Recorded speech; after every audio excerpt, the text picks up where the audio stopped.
So recently Japan के शहर Tokyo में ईस्ट एशिया के 3 बड़े देश चाइना, जापान और साउथ कोरिया के फॉरेन मिनिस्टर्स के बीच एक ट्रायलेटरल मीटिंग हुई। ये मीटिंग क्यों हुई, इस मीटिंग में क्या हुआ और इस मीटिंग का सिग्निफिकेंस क्या है, चलिए जानते हैं। देखो, यूएसए में डोनाल्ड ट्रंप प्रेसिडेंट बने और उन्होंने प्रेसिडेंट बनने के बाद रशिया यूक्रेन वॉर का सॉल्यूशन निकालने के लिए यूएसए के जो यूरोपियन एलाइज हैं, जिनमें फ्रांस, जर्मनी और इटली जैसे कंट्रीज आते हैं, इनके कंसर्न्स को और इनके व्यू पॉइंट को पूरी तरह से बायपास कर दिया। साथ ही साथ ट्रंप और उनके वाइस प्रेसिडेंट ने यूक्रेन के प्रेसिडेंट ज़ेलेंस्की, जो कि रशिया को फाइट करने के लिए यूएसए की असिस्टेंस मांगने आए थे, उन्हें सारी मीडिया के सामने ह्यूमिलेट भी किया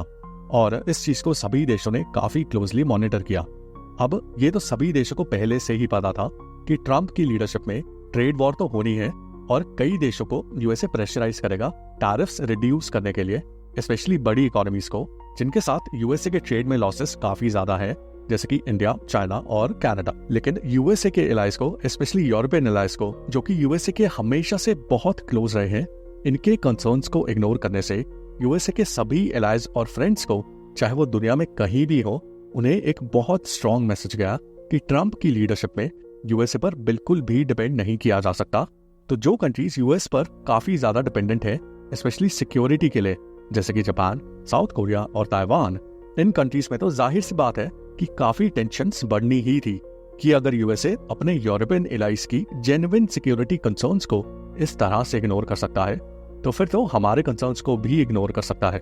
जापान और साउथ कोरिया, जिनके काफी मेजर हिस्टोरिकल, टेरिटोरियल और इकोनॉमिक डिस्प्यूट्स चल रहे हैं with China, north Korea and Russia, in countries को तो सिक्योरिटी यूएसए प्रोवाइड कर रहा था, लेकिन अब चांसेस है कि यूएसए इनके कंसर्न्स को भी इग्नोर कर दे।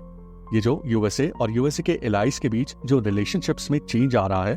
जो एक ट्रस्ट फैक्टर का डेप्रिसिएशन देखने को मिल रहा है, चाइना उसका पूरा फायदा उठाने की कोशिश करेगा और कर भी रहा है। जैसे जैसे यूएसए अपने एलाइज से दूर जाता जाएगा, वैसे ही एक एम्प्टी स्पेस क्रिएट होती जाएगी जिसको चाइना फिल करने की कोशिश करेगा, क्योंकि चाइना इस पोजीशन में है कि और कंट्रीज को मिलिट्री और इकोनॉमिक असिस्टेंस दे सके, जो कि अभी यूएसए प्रोवाइड कर रहा है।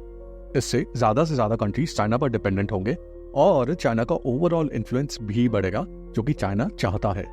अब इस बैकग्राउंड में रिसेंटली टोक्यो में एक मीटिंग हुई जिसमें 3 कंट्रीज के फॉरेन मिनिस्टर्स ने पार्टिसिपेट किया, चाइना, जापान और साउथ कोरिया। इन तीनों कंट्रीज ने यह डिसाइड किया कि हम कई सारे एस्पेक्ट्स पर एक कॉमन ग्राउंड फाइंड करेंगे और आपस में कोऑपरेशन बढ़ाएंगे। इन एस्पेक्ट्स में आते हैं security, economy, cultural exchange, climate change, technology etcetera.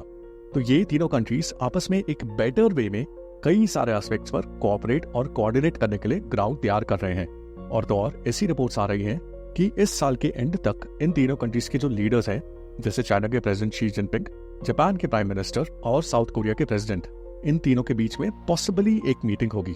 अब ये मीटिंग कंफर्म नहीं है, बट पॉसिबली हो सकती है। और अगर ये मीटिंग होती है तो एक सॉलिड फाउंडेशन तैयार हो सकती है, जिसके बेसिस पर ये तीनों कंट्रीज आपस में अपना कोऑपरेशन इंक्रीज करेंगे। इन सब के चलते अब ये देखना है कि यूएसए क्या जापान और साउथ कोरिया को जो सिक्योरिटी सपोर्ट प्रोवाइड कर रहा है वो सपोर्ट वापस ले लेगा, या फिर अगर पूरी तरह से सपोर्ट विड्रॉ नहीं करता तो क्या कुछ हद तक सपोर्ट कम कर देगा।